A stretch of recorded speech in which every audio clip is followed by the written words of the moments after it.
তলাবুল ইলমি ফারিদতুন আলা কুল্লি মুসলিম, একটা হাদিস আমরা নুরানিতে থাকাকালীন সময় পড়েছি। সেটা হচ্ছে দ্বীনি ইলম অর্জন করা ফরজ। যতটুকু আপনার জীবনের জন্য দরকার ততটুকু দ্বীনি ইলম অর্জন করা ফরজ।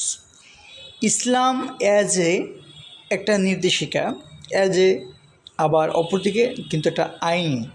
মানে এখানে আপনার জন্য কিছু আছে মানতেই হবে, কিছু আছে না মানলেও চলবে, কিছু আছে অপশনাল, মানে আইনের কিছু ব্যাপার, টোটালি একটা গাইডলাইন জীবন চলার।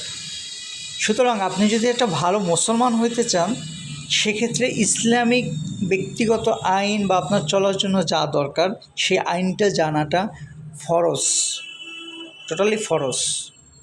এই ফরজ মানে আপনি যতদিন জানতেছেন না ততদিন এই ফরজটা তরক হচ্ছে। ঠিক তেমনিভাবে অ্যাজ এ রাষ্ট্রের নাগরিক হিসেবে রাষ্ট্রের একটা আইন আছে, ব্যক্তিগত ল, পার্সোনাল ল, ফ্যামিলি ল।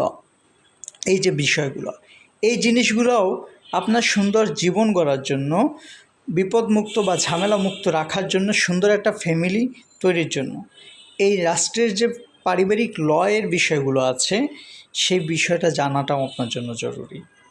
পারিবারিক ল যত সুন্দরভাবে জানবেন তত ঝামেলামুক্ত আপনার জীবন বা পরিবার তৈরি হবে।